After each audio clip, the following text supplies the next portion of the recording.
Welcome back, creeps, weirdos, freaks and ghouls, mutant family, and dungeon dwellers, one and all, to Dave's Dungeon, and another episode of Spooktober 2024.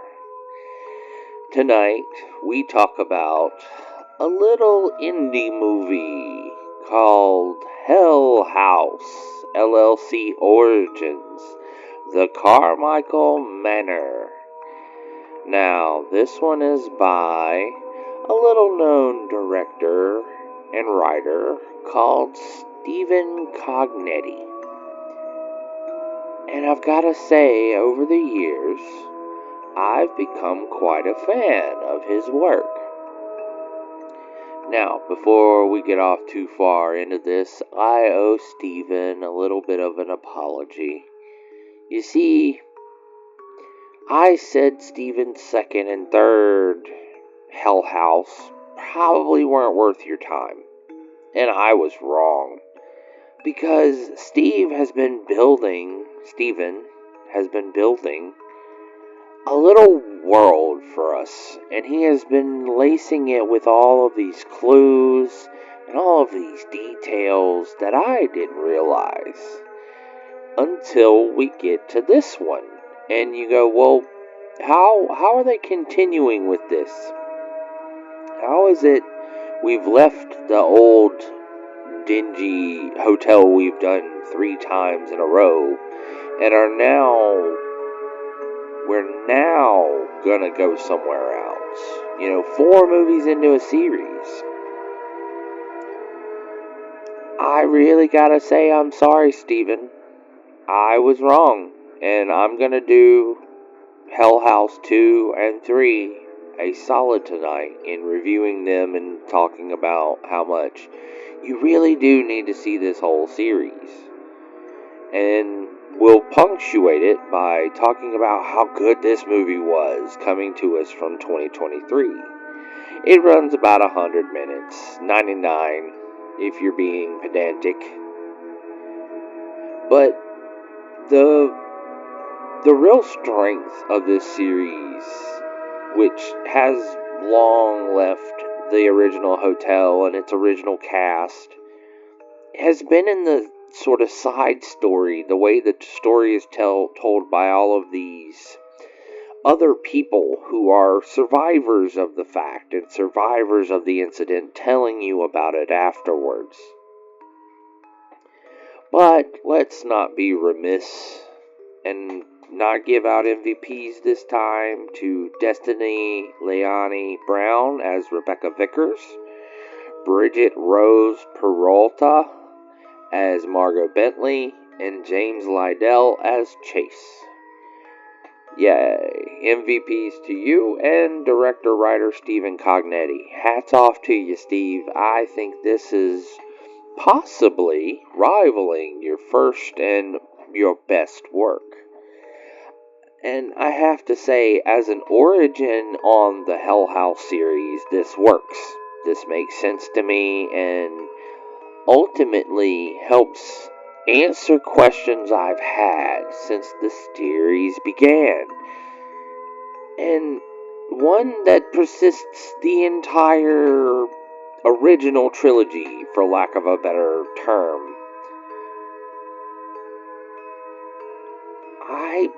I really gotta say, I had questions where the clowns came from in the originals.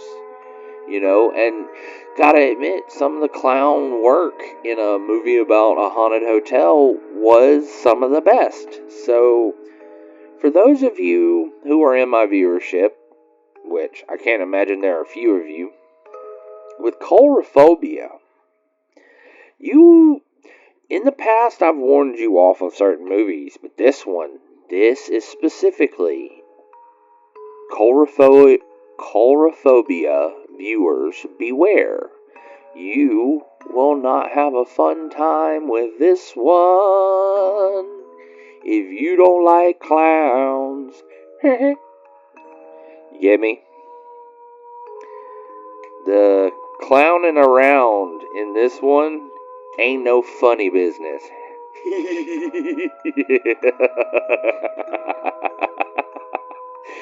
But I just gotta say, the way Steve has decided to take a movie about a haunted hotel and to build this sort of inner story within it, and then build a sort of inner story within that, and then take another frame and just keep shoving it down. It's so inspiring to see a writer and a creative take more stabs at a work going, no, you don't see what I see, and you're not seeing what's cool about this yet. Well, just wait. And you really do get the sense now of, oh, this is so much more than we were understanding. This is so much more than we were viewing. Like the clock in this movie. Just the one detail of this movie, the clock, where you're going, come on, David. Has that clock really been around since? Yes. They see it in the first movie. They see it in the second movie. They see it in the third film. They see it throughout the series, and it is so important because of who you see around the clock. And I don't even think I understand who I see around that clock all the time. I think I've seen some of the characters from this film in the originals, but I might be wrong. It might just be a flash and it's playing tricks on me, and it's not. But you know, there are some times when you see something and you go, wait a minute, is this that?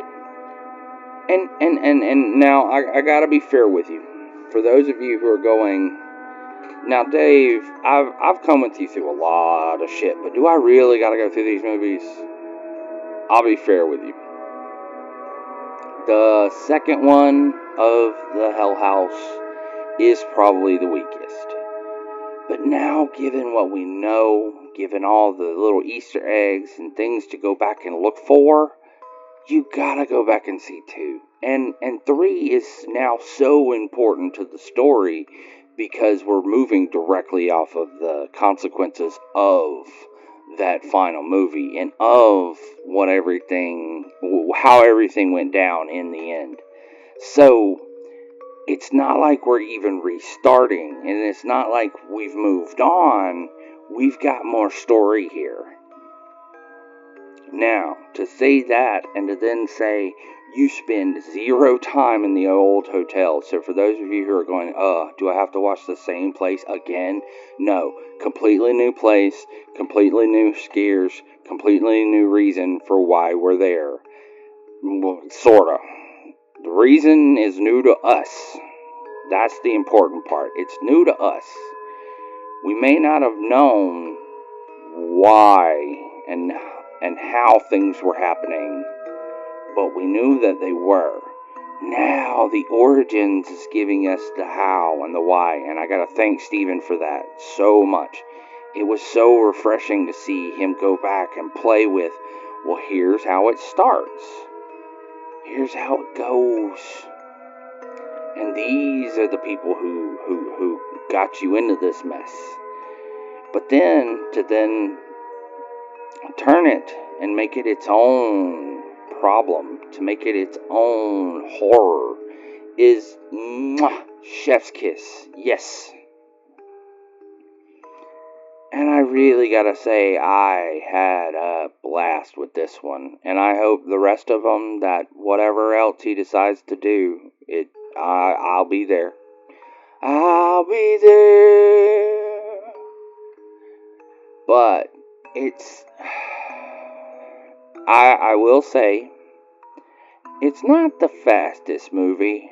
It does take a little while to get going. But once it does, oh boy. Oh boy, oh boy, oh boy.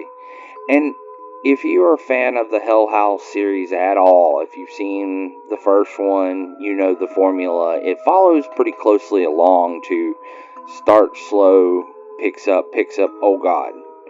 So you definitely have to watch along for that. But this one has a far more coming to get you a Paranormal Activity vibe. So I really do have to give this one kudos for being just that eerie, creepy. And so I'm going to, this year, give it the MVP for Best Paranormal Activity Style Found Footage Movie. It has earned it. We didn't get any Paranormal Activities this year, and this is as close to getting into the same formula and the same bed without stealing or just directly copying it as you're going to get. And I gotta say, it's fun to watch Stephen still build clues in front of us that we don't even understand yet. Like, in the middle of the movie. What was up with the shack in the middle of the forest, back behind their house? We never went in it. We just passed by it. And then, if you noticed, on the computer screen on Rebecca's laptop, there's nobody standing in the field. And there's like an empty field as she's doing her presentation. And then when she's closing her laptop, there's 3 people standing in the field, the shadow people that we're used to seeing. Well, as this series goes on, and as they were walking deeper into the forest, it wasn't at the shack, it was deeper, remember? More of the shadow people shows up. So we're definitely still dealing with a portal to hell here. And while the old Hell House / hotel, Abaddon Hotel, is a field and been burned to the ground, what happened to the portal? We think it's closed, but we don't know it's closed, and we don't know things aren't still going on, still happening. So just keep your mind open as you're watching this, that things may not be over yet. And we're getting a story from the first 3 that we never got, that we were told over and over again. Something happened at this fair. Something happened at this fair, and there was an incident, and no one knows anymore about what happened. Well, apparently, Margot does. And apparently, Margot's been trying to figure out who the hell it was at this fair. And had good reason to, because the mystery isn't done, and in no way has anyone gotten close to solving it yet. But I gotta say, damn, what a way to bring it back and remix everything, and to take what was actually scary about the originals, and I hate to say it that way, because, forgive me, the hotel itself was pretty creepy and convoluted and scary to feel like you were inside. But those clowns, oh my god, those clowns, to take them and to make them the scary part of all this, and to go, no, come back. For 3 movies we left them in that hotel, and now we're actually going to tell you what the hell is up with them. That was an inspired detail. That, hey, way to hit me over the head with a bat I didn't see laying in the floor.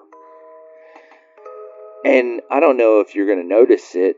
Maybe I misnoticed it, but they tell you about hemochrenia, which is like blood coming out of the orifices. But then, did you notice on the mannequins, there's blood coming out of the eyes, blood coming out of the mouth, and then on some of them, blood coming out of the ears. So it's like, hear no evil, see no evil, speak no evil. I don't know if that was an intentional thing that they did or not, but that was sort of a cool, like, oh my god, they're bleeding from the things that you're not supposed to use when you're being a good boy. And so it's like they've been bad boys, so it's like they've heard the things and seen the things and spoke the things they weren't supposed to hear, see, and speak, which is a really cool detail. I don't know if they meant to do that, but that, hey, it's right there. It was like, I thought that's what they were going for. But I really hope you give not only this one, but I hope you'll give Hell House the entire series a go. Given this is available on AMC and Shudder, and given that most of the other ones are available on AMC and Shudder, and if you're into haunted house style, I would say found footage. I would say all of them are found footage. Maybe the second one's a mixed hybrid of found footage and not found footage, but found footage most of the way through. You know, if you like this and you're looking for a new series that isn't, watching paranormal ghost hunters traipse through a place, this is your series. This is definitely in the same vein as,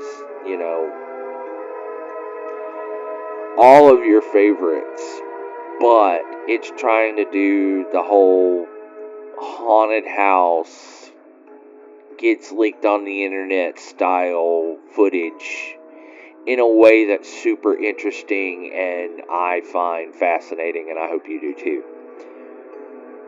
But that's going to do it for my review of it, and I hope, like I said, go back and watch Hell House 2, 3, if you haven't seen them already, before you see this one. The details and the Easter eggs and the little snippets from there get their surprise, I want to say, homage and mention in this one. And I also want to mention a few other things before I run off today. Number one, some of you have asked me, Dave, what do you think about some other movies? I'll mention them if I feel like it. Beetlejuice, it's fine. It's just not horror. And I say that with all the love in my heart. It's emo gothic, it's creepy, and it's scary-esque, but it's not what we do here. It's not what we're about, and don't get me wrong, it's not bad. It's still rocking 8.5, 9 out of 10 if you're into that.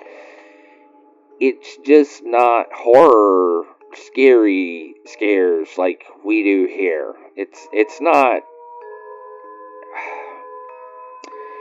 It's doing it more for fun, and I appreciate it. I love it dearly, but it is not going to get a review or even a go see it other than this one on the channel.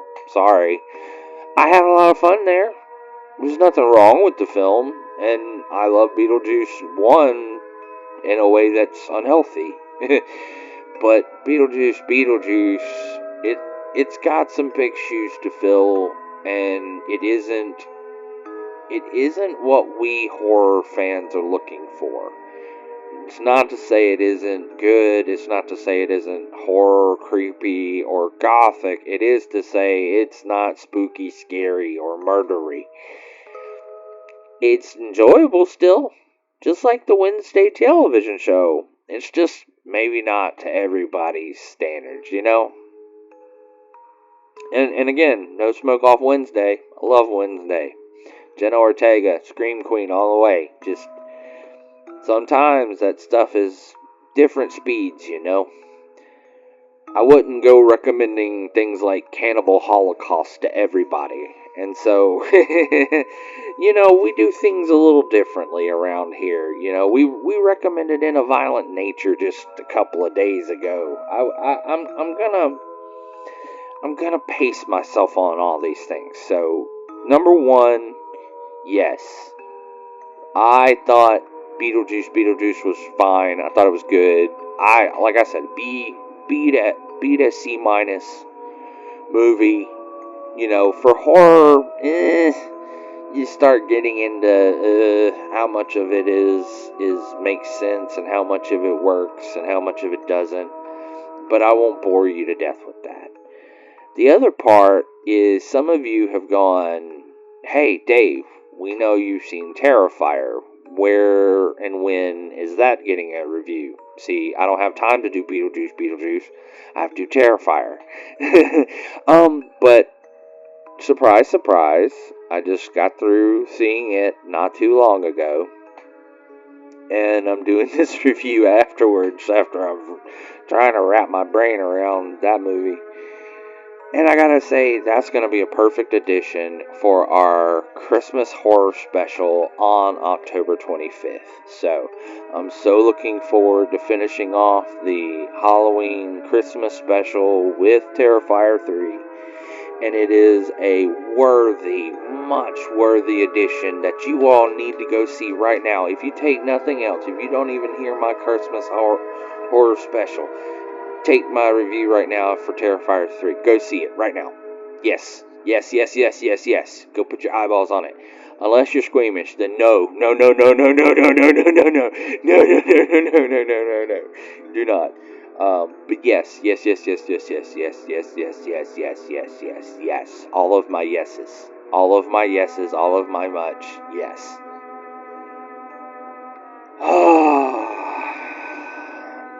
I had a blast. There were some things that happened in there that I'll talk about in the review that I don't want to get off into right now. But needless to say, I was happy. Very, very happy boy. And I was happy with this one too. I'm looking forward to seeing the next one. I'm hoping Stephen Cognetti's got a new one coming along. And hey, Steve, if you ever want to get in touch with me, I'm available. But I think that's going to do it. Creeps, ghouls, freaks, weirdos, mutant family, and dungeon dwellers, for this episode of Spooktober Movie Review. Thank you so much for joining me around the campfire this evening. I hope to see you next time. But until then, night night, sleep tight, and don't let the scary clown bite. Sweet dreams.